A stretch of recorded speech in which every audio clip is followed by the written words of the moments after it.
Bonjour tout le monde, mon nom est Robert Gauthier et puis bienvenue au réseau qui s'appelle Lumière sur la prophétie biblique. On est dans un des petits prophètes. On a commencé avec Osée, après ça on est allé avec Joël et puis maintenant on est dans le petit prophète Amos. Le but c'est de faire une série sur les petits prophètes. J'ai pas pris les petits prophètes parce que sont pas longs comme Jérémie ou comme Ésaïe. Mais finalement, en prenant les petits prophètes, je me suis dit, ça va être facile, ça va être moins long.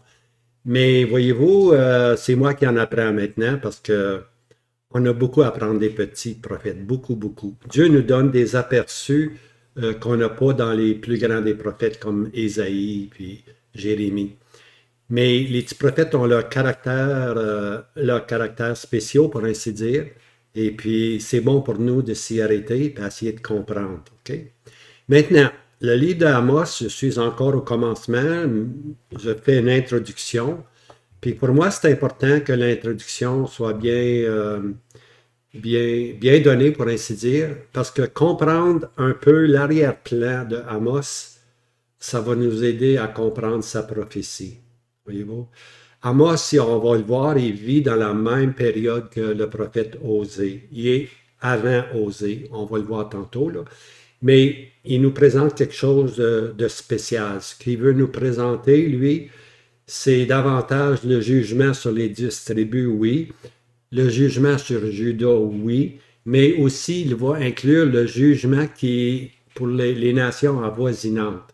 Alors, tous ces jugements-là étaient sur le point de se produire. Quand je dis sur le point de se produire, là, c'est que c'était imminent, c'était pas loin. Maintenant, ça peut prendre 10 ans, ça peut prendre 5 ans, ça peut prendre 100 ans que tous les jugements viennent sur toutes ces nations-là qu'on va mentionner, mais ça ne change pas le fait que Osée nous dit d'avance les choses qui allaient arriver. Okay? Alors, si vous permettez, là, je vais vous montrer un peu. On va y aller avec mon médaillon dans le coin ici, là. Bonjour. Vous voyez ici, là, c'est un craquement. OK? Ça, c'est une image d'un tremblement de terre. Et puis, Osée pour Amos, c'est très important le tremblement de terre parce que le tremblement de terre va lui faire penser au jugement qui doit venir. OK? Alors, on continue maintenant. Voici. Amos, chapitre 1, verset 1. 2 ans avant le tremblement de terre. Donc, la prophétie d'Amos s'est passée 2 ans avant le tremblement de terre. Amos ne parle pas du tremblement de terre. Et c'est pas dans sa prophétie. Ben, il va parler les images vont venir d'un tremblement de terre, mais il ne prophétise pas sur un tremblement de terre. Je ne sais même pas s'il a connu ce tremblement de terre-là, parce que c'est dit que 2 ans avant le tremblement de terre, Amos a donné sa prophétie. Mais quand vous allez voir, quand on va étudier la prophétie, vous allez voir beaucoup d'images, peut-être 6-7 images, ce que peut représenter un tremblement de terre. Okay? Alors, mais je veux vraiment vous situer. C'est important qu'on se situe. Alors, je vais prendre une des chartes que Sylvain a fait. Donc, voici.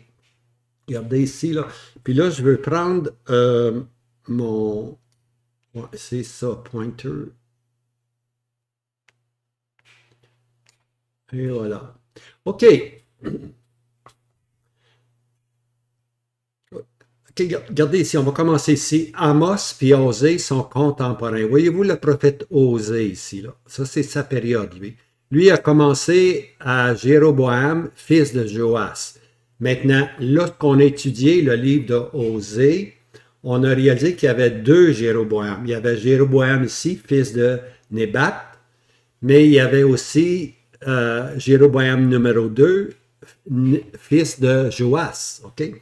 Alors, sa prophétie d'Osée, à part d'ici, là, dans les années, ça c'est 5, 700, 1, 2, 3, 4, 5, 700, ça veut dire 800, 795 ici, 795, 790, OK, à peu près cette année-là. Osée a commencé ici, lui, voyez-vous, Osée a commencé là.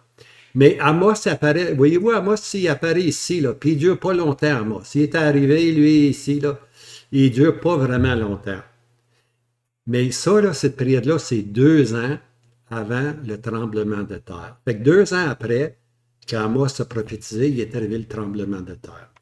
Maintenant, je veux vous montrer quelque chose. Ici, là, le premier verset d'Amos 1, on lit « Au jour d'Osias, roi de Juda, hein? Puis au jour de Jéroboam, fils de Joas, roi d'Israël.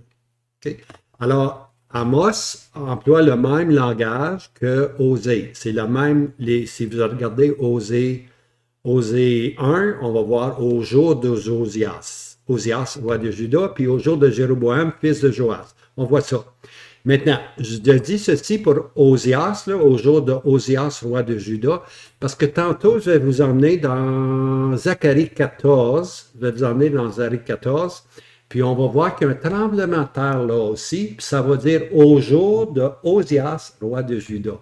Intéressant ça, hein? OK, c'est fin de dire ça maintenant. OK, on va aller un peu plus loin. Voilà. OK, là, on est dans la période de Jéroboam II. OK, on est ici. Et puis, on voit que Amos se situe justement là. Il n'est pas long comme durée. Il n'est pas long comme durée. OK? Mais Osée va couvrir toute cette période-là. Puis Osée le prophète, lui, va prophétiser, lui aussi, comme Amos, ils vont prophétiser. Osée est surtout centré sur les 10 tribus. OK, Éphraïm, les 10 tribus. Mais Amos, comme je disais, lui, va présenter le jugement sur les 10, sur les 2, mais aussi sur les nations avoisinantes. OK, ça c'est important dans la prophétie, les nations avoisinantes. Quelquefois, on semble les oublier. Okay? Mais il va y avoir des jugements nationaux. Okay? Les nations doivent être jugées. Il peut y avoir un jugement temporaire qui s'en vient, mais dans la prophétie d'Amos, il nous emmène plus loin pour un jugement, pour ainsi dire, final. Okay? Un jugement final. OK. Maintenant, Israël, les 10 tribus, ça a duré 250 ans, partant de Jéroboam I en 975, puis en 725, on enlève une année, 24, peut-être vers 22, on va voir que l'Assyrien vient, puis au jour du roi Osée, OK, l'Assyrien va venir. Maintenant, il ne faut pas confondre le roi Osée avec le prophète Osée. OK? Alors, le roi Osée avait mal agi, et il voulait s'unir à l'Égypte, et puis l'Assyrien n'a pas aimé ça, alors il est venu puis a emmené les 10 tribus captives. Mais ça, c'est le roi Osée. Okay? Nous, on s'occupe du prophète Osée. Aujourd'hui, on s'occupe de Amos. OK, regardez, Amos, il n'est pas loin, il est tout petit. OK. Alors, la période qui va nous occuper, là, nous autres, c'est partir de Jéroboam, fils de Joas, jusqu'au moment où l'Assyrien va emmener les 10 tribus captives. On a une période, là, une période de 100 ans. OK? On a un écran de 100 ans dans cette période-là. Mais regardez comment Amos occupe peu de temps. Voyez-vous, Amos, là, il occupe très peu de temps. Osée, oui, il couvre tout ça, lui. Mais Amos, c'est juste ça. OK? C'est pour nous situer dans le temps. OK. La prophétie d'Amos est établie selon cette date. Regardez bien. Amos 1, verset 1, 2 ans avant le tremblement de terre. Okay? Donc, Amos a donné sa prophétie 2 ans avant le tremblement de terre. Donc, le tremblement de terre a suivi 2 ans après Amos. Okay? Amos a donné sa prophétie, puis le tremblement, est-ce qu'Amos vivait? Je ne sais pas, c'est pas dit, mais Amos n'a pas prédit le tremblement de terre. C'est simplement dit 2 ans avant le tremblement de terre. Donc, Amos ne prophétise pas du tremblement de terre qui a lieu, mais Amos prophétise des jugements qui doivent venir. Et puis, pour ceci, Amos se sert d'un tremblement de terre. Quoique lui ne l'a peut-être même pas vécu. Voyez-vous? Alors, le tremblement de terre est très important. Très important. Vous allez voir, je vais développer un peu. Je pense que vous allez apprécier. Alors moi, j'apprécie beaucoup le prophète Amos maintenant. Je l'aime beaucoup parce que je commence à comprendre son arrière-plan. OK? Il va parler des jugements, puis pour parler des jugements, il va faire une référence à un tremblement de terre que probablement, lui, n'a même pas connu. OK? Voilà. OK, le tremblement de terre est une date mémorable dans la prophétie d'Amos. Hein? Même s'il ne l'a pas connu, c'est une date mémorable qui mentionne. OK? Il n'est pas dit qu'Amos a prédit ce séisme. Non, c'est pas dit qu'Amos a prédit le séisme. Mais dans sa prophétie, ce séisme devient un symbole de jugement. C'est comme si Amos avait imaginé un tremblement de terre dans sa prophétie. Mais c'est l'Esprit Saint qui donnait la prophétie. Donc, l'Esprit Saint a donné à Amos de parler d'un tremblement de terre. Voyez-vous?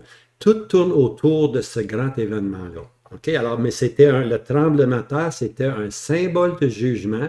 Puis le livre d'Amos, c'est un livre de jugement qui allait se produire très bientôt sur les 10 tribus, sur les 2 tribus, mais sur tous les voisins d'Israël qui occupaient le territoire qui avait été donné à Abraham. OK?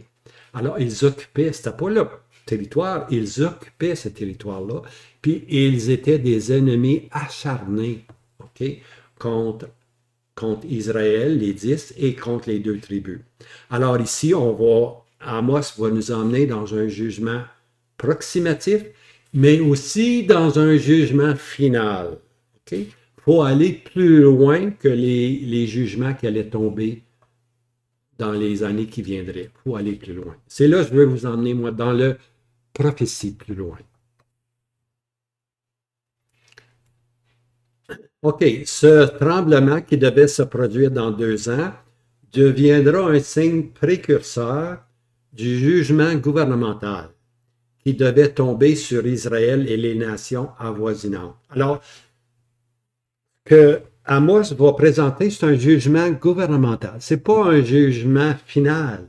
Ce n'est pas un jugement national. C'est que dans son gouvernement, Dieu allait juger allait juger Israël, oui, allait juger Juda, oui, et allait aussi juger toutes les nations qu'on va voir. OK?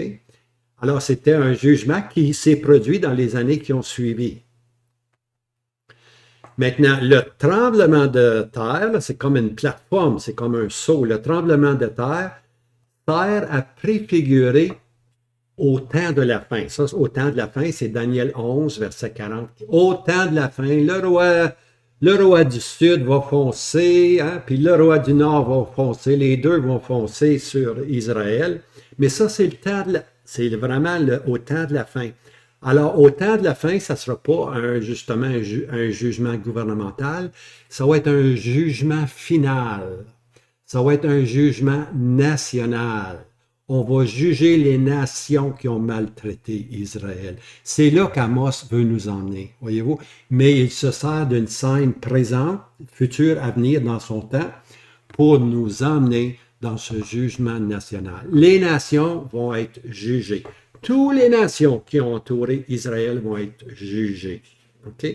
Aujourd'hui, les nations peuvent changer de nom, peuvent changer de territoire. Ça ne change pas que les nations doivent reprendre vie. Hein? Les fils qui occupent ces territoires-là aujourd'hui sont des descendants des ennemis anciens. Bien important. Et puis maintenant, à un moment donné, il va y avoir ce jugement national au temps de la fin. Okay? Au temps de la fin. On n'est pas rendu là. Mais on sait déjà ce qui va arriver. Amos va tout nous dire. Alors, ces 2 tremblements de terre, chacune dans sa période, porte un caractère moral et Amos abonde en images. Quand je parle des 2 tremblements de terre,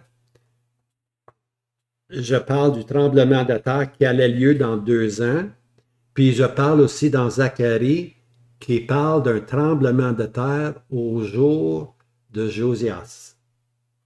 Okay? Au jour de Josias, roi de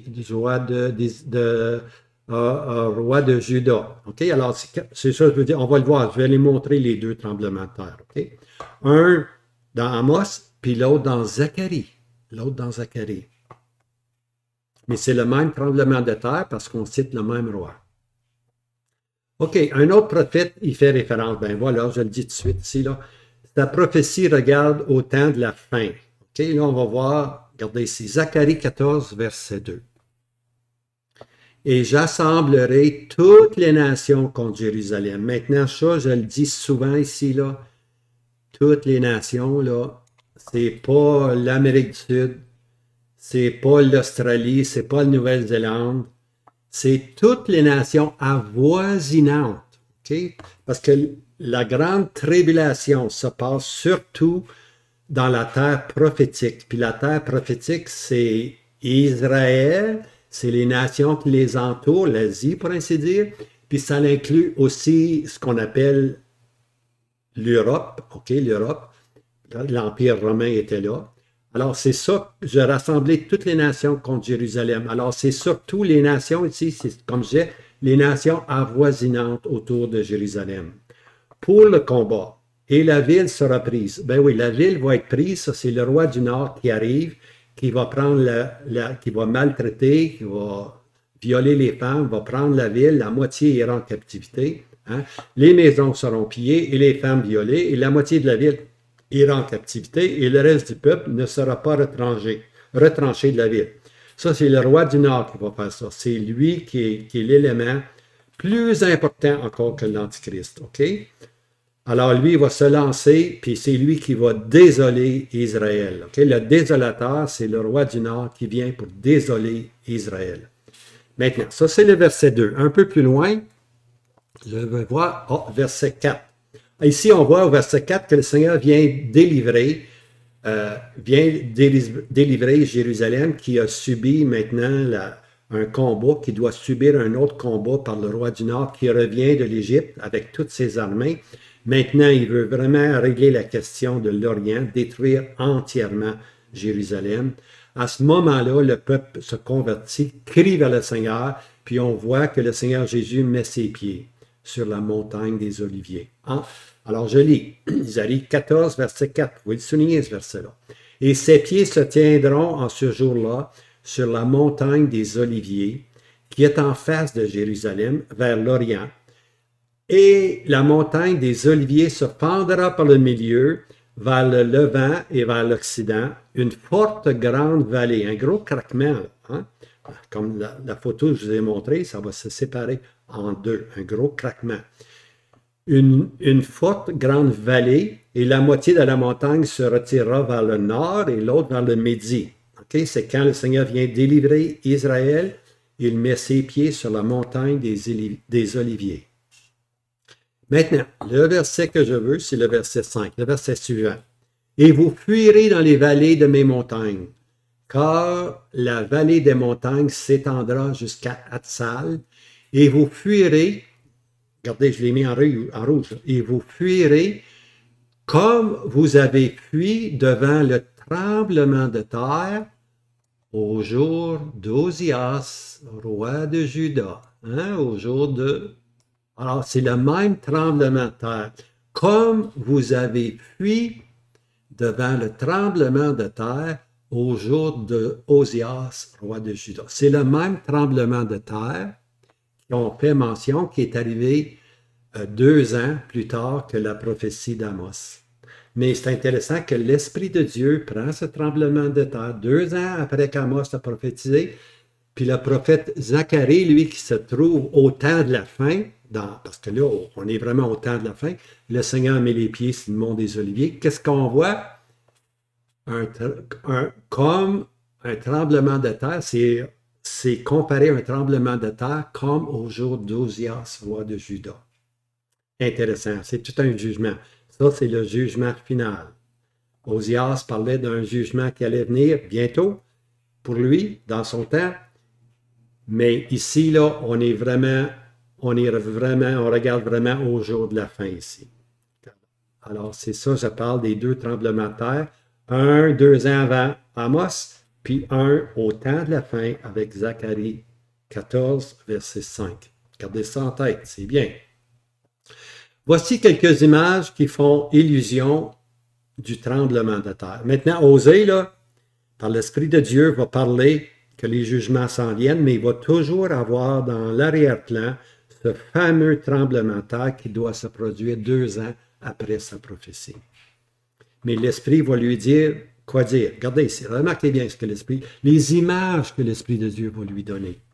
Amos 2, verset 13. Voici, je pèserai sur vous comme pèse le char plein de gerbes. Imaginez-vous, un chariot, un char plein de gerbes. C'est pesant, ça. Alors, l'image, comme je disais, c'est comme un char qui fait craquer le sol lorsque son fardeau de gerbes de moisson est sur lui.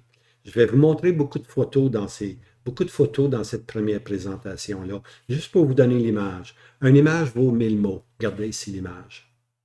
Hein? Un chariot qui fait craquer le sol. Regardez les roues ici, comment elles sont enfoncées. Hein? Alors, on compare le tremblement de terre à un chariot qui ferait craquer le sol. Amos 2, verset 13, « Voici, je pèserai sur vous comme pèse le char plein de gerbes. » Puis alors, c'est un jugement, là. Il parle du tremblement de terre qui ressemble à ça ici, là. Un chariot qui fait craquer le sol, tu vois. Puis c'est dit dans Amos que l'homme le plus habile n'y échappera pas. L'homme le plus habile n'y échappera pas. Alors, le jugement allait venir, et puis le message, c'est que personne n'allait y échapper. Ça, c'est la première image. Alors, les images du bouleversement se continuent. Remarquez bien, je vais vous montrer d'autres images. Amos 3, verset 14. Là, je vais aller dans certains chapitres d'Amos, parce que je veux vous montrer que Amos parle toujours du tremblement, tout le long de sa prophétie, parce qu'il parle du jugement. Amos 3, verset 14. Qu'au jour où je visiterai les transgressions d'Israël sur lui, je punirai les autels de Béthel, et les cornes de l'autel seront coupées et tomberont à terre. Okay? Maintenant, il sert d'une image, les cornes de l'autel qui sont coupées et qui tombent à terre. On va voir c'est quoi les cornes de l'autel. En autre mot, lorsqu'on coupe les cornes de l'autel, il n'y a plus de protection. Hein? Vous allez voir pourquoi. Exode. Il faut aller à Exode 21, verset 12 à 13. Si quelqu'un frappe un homme et qu'il en meurt, il sera certainement mis à mort. Mais, s'il ne lui a pas dressé d'embauche, en d'autres mots, il n'a pas prémédité, OK? Et que Dieu l'ait fait tomber sous ses mains, je t'établirai un lieu où il s'enfuira. En d'autres mots, s'il n'était pas coupable, c'était pas prémédité son action, hein? Il n'avait pas tout planifié ça là, de A à Z. Là. Alors, c'est arrivé de même, tout simplement. On appelle ça un homicide, pas volontaire. Alors, il y avait un lieu d'établi où il devait s'enfuir. Okay? Maintenant, il y a 2 lieux que Dieu a établis dans l'Ancien Testament où on devait fuir. Exode 21, il devait s'enfuir. Exode 21 présente les cornes de l'autel comme asile, un lieu de miséricorde. Alors, il pouvait s'enfuir, là, puis saisir la corne de l'autel, hein, et puis attendre le jugement de Dieu. Puis c'était un lieu temporaire, pour ainsi dire. Mais n'oubliez pas, il n'était pas coupable, donc il serait probablement libéré. Ou bien donc, un peu plus loin, Dieu avait établi, nombre 35, 6 villes de refuge, OK? Où celui qui avait tué sans préméditation pouvait s'enfuir. Il y en avait 2 sur le côté du Jourdain, il y en avait 3 sur le côté du Jourdain, puis 3 de l'autre côté. C'était des villes de refuge. C'est très, très intéressant, les villes de refuge.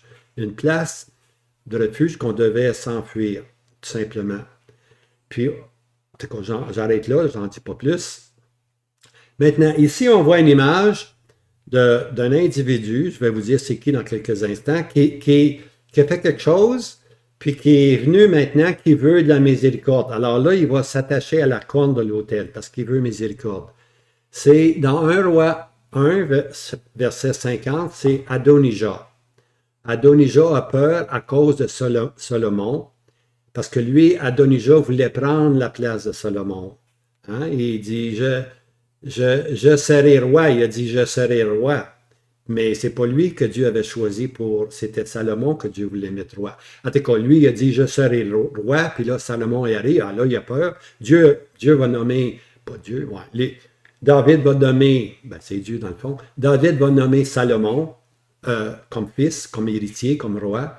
Puis Adonijah, il a peur, il s'enfuit. Il se leva et s'en alla et saisit les cornes de l'autel. Imaginez-vous, il a peur. Là. Il a peur que le jugement tombe sur lui.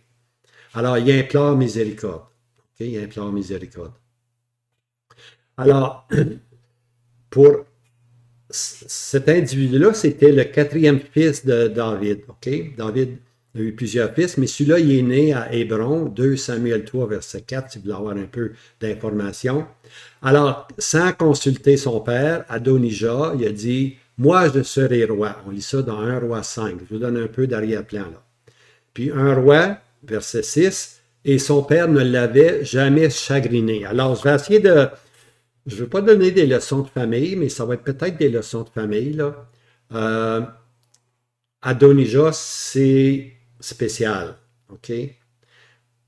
Adonijah voulait devenir roi. Moi, je serai roi. Il n'a même pas consulté son père, puis il a dit, il a ramassé des forces autour de lui, puis il dit, moi, je serai roi. Alors ici, on lit ceci. Et son père ne l'avait jamais chagriné. Ça, c'est, son père ne l'avait jamais chagriné. C'est David. En disant, pourquoi fais-tu ainsi? Et il était aussi un très bel homme, et sa mère l'avait enfanté après Absalom. Alors, c'est tout ce qu'on a, c'est l'information sur Adonijah. Hein? Maintenant, regardez bien ceci. Je vais faire ça assez rapide. Oupsidoupsi! Son père ne l'avait jamais chagriné. Oh, c'est un petit gars gâté. Hein? C'est un petit gars gâté. Dangereux, ça, des petits gars gâtés. Jamais chagriné? Il fait tout ce qu'il veut. Hein? Il fait toujours à sa tête. Adonijah, il n'aurait pas été discipliné, bien aimé. Hein? Hey, il n'aurait pas été chagriné. Pas de discipline sur ce petit bout-là. Il est bien trop cute, il est bien trop beau. Alors, qu'est-ce que l'enfant a fait en grandissant? Il faisait toujours à sa tête. Hein? Un petit roi, un petit enfant roi. Vous connaissez ça, des enfants rois? Hein? Hein? Ceux qui sont professeurs d'école et qui suivent, là, vous allez voir, c'est quoi des enfants rois? Vous connaissez ça, des enfants rois, vous autres? Alors, Adonijah, parce qu'il n'y avait pas la discipline à la maison, était un petit enfant roi. Hein? Peut-être parce qu'il était beau, peut-être parce qu'il était cute. Oui, c'est vrai, il était beau, il était cute, il avait des beaux grands cheveux. Je ne sais pas si je vais le mentionner, là, mais peut-être aussi c'était un fils préféré. Oh, ça, c'est dangereux pour les parents, là. Un fils, faites attention, attention. Chaque enfant est précieux, bien-aimé. Chaque enfant est précieux. Que le Seigneur vous dirige. Peut-être c'était le petit-fils à maman aussi, là. Hein? Et sa mère l'avait enfanté après Absalom. Wow, peut-être que, tu vois, je pense qu'Absalom, il est décédé, lui.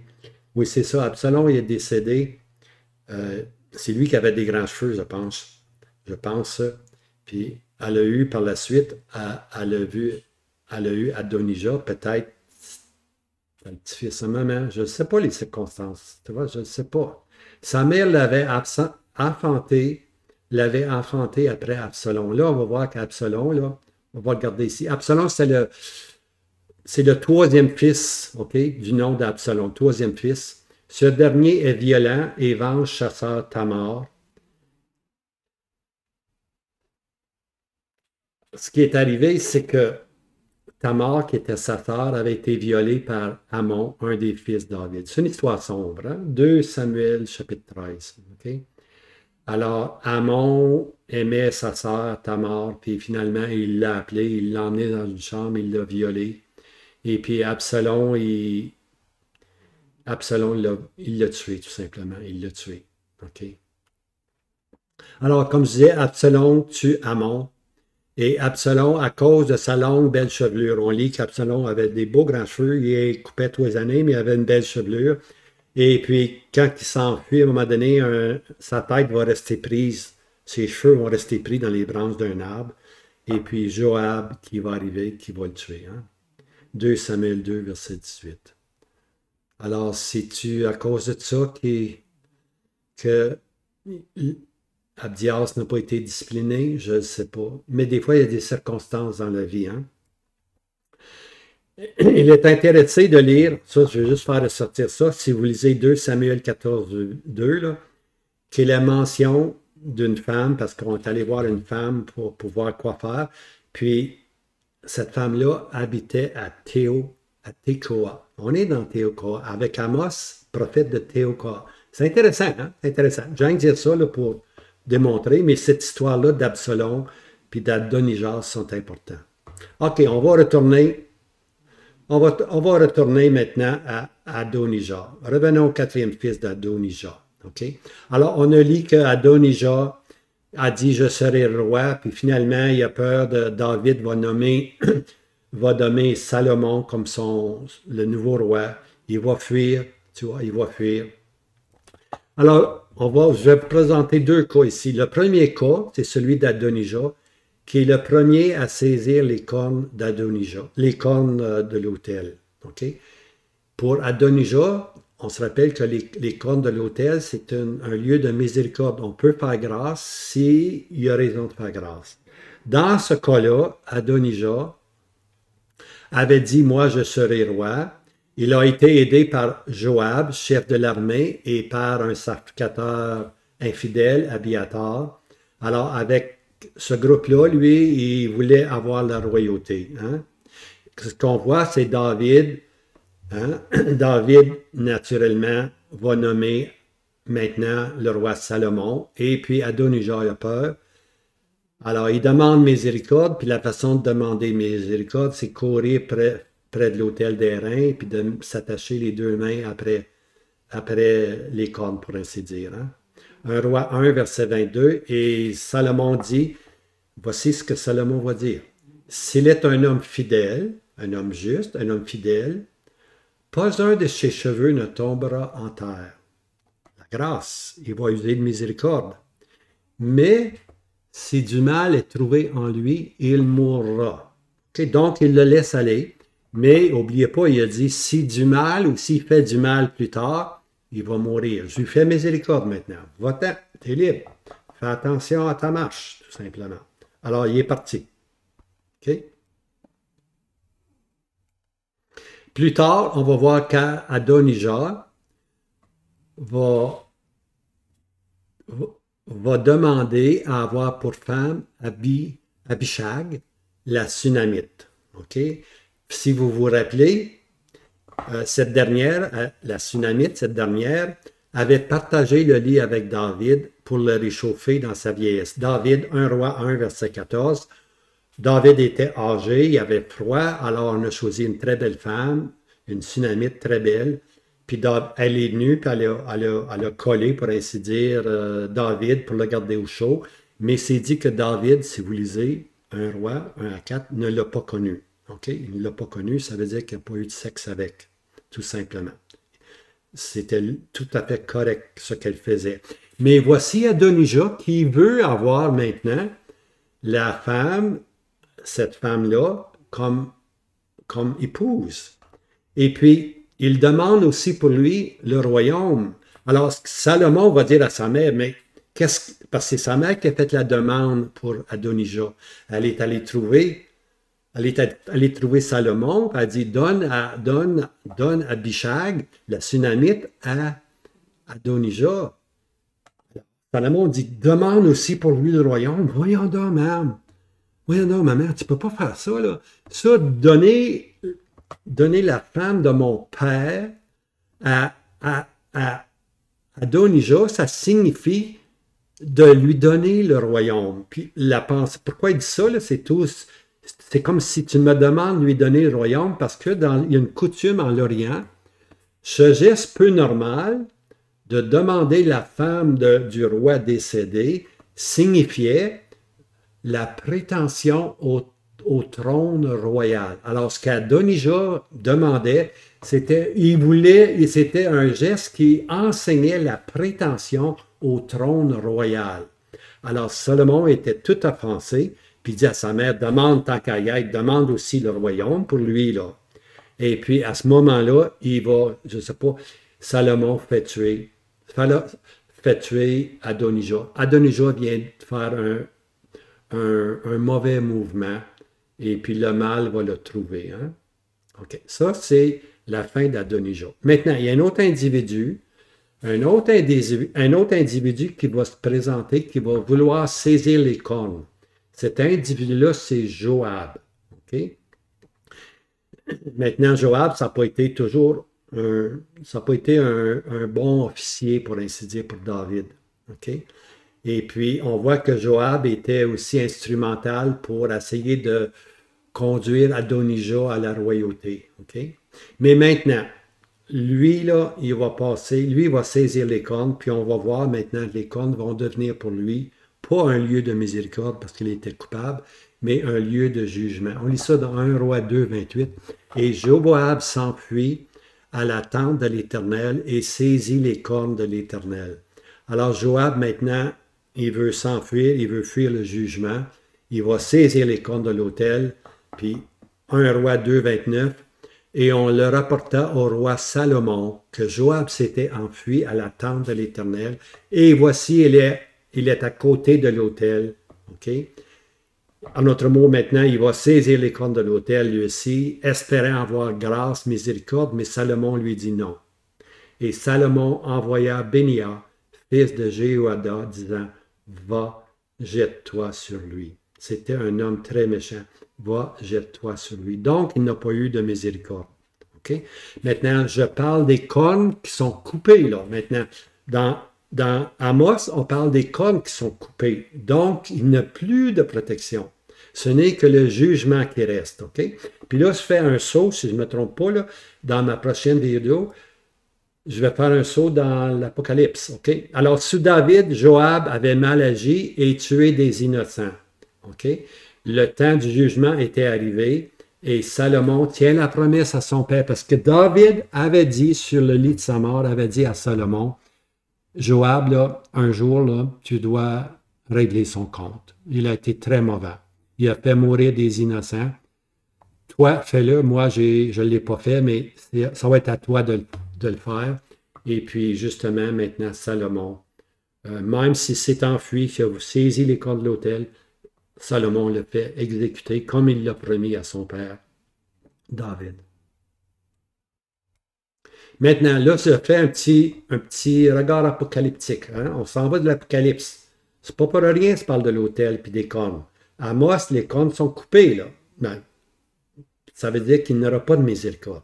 Regardez ici, Apocalypse 9, verset 13. Et le sixième ange sonna de la trompette et jouit une voix sortant des quatre cornes de l'autel d'or qui était devant Dieu. OK? Maintenant, c'est important, là, si tu veux comprendre Apocalypse, tu dois prendre tes images, l'écriture par l'écriture. Tu dois prendre tes images de l'Ancien Testament, souvent. OK? Et puis l'Esprit de Dieu peut t'aider. Maintenant, ici, on parle des cornes de l'autel, mais on ne parle pas du même autel. Okay? L'autel qu'on a vu tantôt avec Adonijah et Joab, c'était l'autel d'airain, celle qui était à l'extérieur. Okay? Eux s'enfusaient de l'extérieur. Mais ici, ici dans l'Apocalypse, on est dans un autre autel. C'est l'autel d'or, okay? Où les prières montaient vers Dieu, okay? Où l'intercession montait vers Dieu. Okay? Alors, là, cet autel-là aussi avait des rebords, elle avait des cornes. Okay? Les cornes parlent de la protection pour que rien tombe à terre, etc. Alors, ici, on a une vision. Okay? On est rendu au sixième ange, la sixième trompette, et j'entends une voix sortant des quatre cornes de l'autel d'or qui est devant Dieu. C'est simple, là, on est devant Dieu, on est maintenant dans le lieu saint. On n'est pas dans le lieu très saint, c'est l'autre étape. On est dans le lieu saint. Il y a la cour, premièrement, il y a la cour. C'est là qu'était l'autel d'airain où on offrait les sacrifices.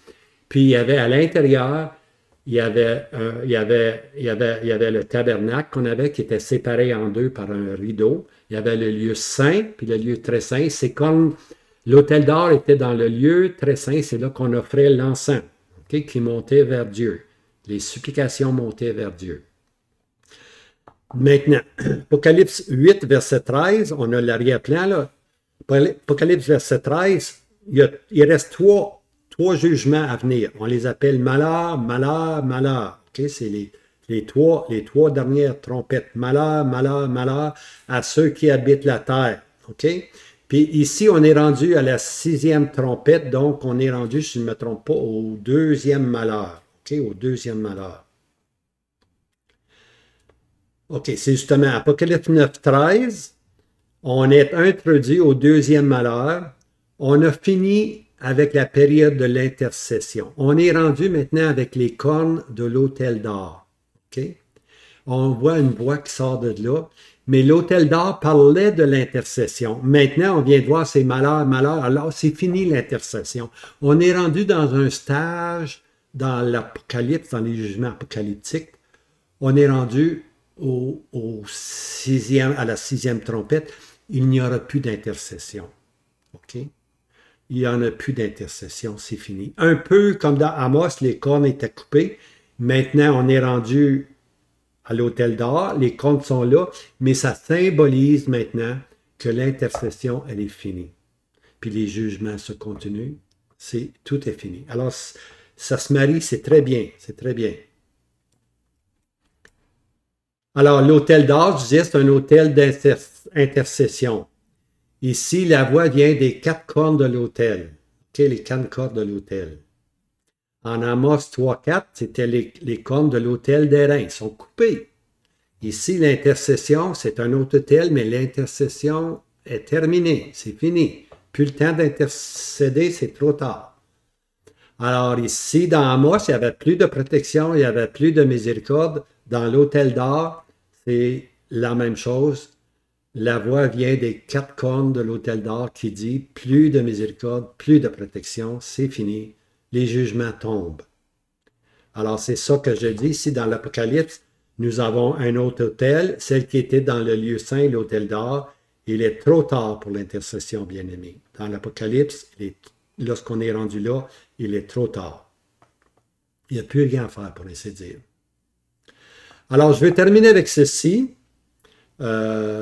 Nous faire réaliser que Amos vraiment nous parle des jugements qui allaient venir prochainement. Okay? Amos se sert d'un tremblement de terre. Puis dans la prochaine vidéo, je veux continuer un peu les exemples que Amos va nous donner en rapport avec ce tremblement de terre qui symbolise les jugements qui allaient venir. Okay? Alors, on va prendre c'est quoi l'enseignement d'Amos 1.1? C'est quoi le tremblement de terre? C'est quoi qu'il veut nous enseigner? Je vous en ai déjà donné un aperçu. C'est un jugement qui allait venir. OK? Un jugement que le tremblement de terre qui allait se produire 2 ans après la prophétie d'Amos nous enseigne. Et puis Amos, par l'Esprit de Dieu, va nous parler beaucoup du tremblement de terre. Là, on a vu 2 éléments. On a vu un chariot, puis je vais le mettre full screen. Tout ce qu'on a vu, c'est un chariot qui est plein de gerbes, ça fait craquer la terre. Personne n'y échappera. Okay? L'autre exemple du jugement, c'était les cornes. Les cornes qui sont coupées. Il n'y a plus de lieu de refuge, pour ainsi dire. Mais on va en voir d'autres. Alors, si vous voulez me suivre dans la vidéo numéro 3, je vais vous en donner d'autres exemples du tremblement de terre. Puis j'espère que ça vous a aidé. Puis n'oubliez pas de partager. Partagez à vos amis. Puis moi, je vous dis, passez un bon week-end. Pour moi, c'est samedi. J'ai mon nouveau webcam. Ça ne marchait pas durant quelques jours. Puis là, on est correct. Fait que je fais le numéro 2. Je vais vous faire le numéro 3 si tout va bien dans quelques jours. Alors, je vais les faire un peu plus court, mais plus rapidement peut-être. Alors que le Seigneur vous garde. Je vous embrasse affectueusement dans le Seigneur Jésus qui nous aime et qui vient nous chercher bientôt. Maranatha, bien-aimés. À bientôt.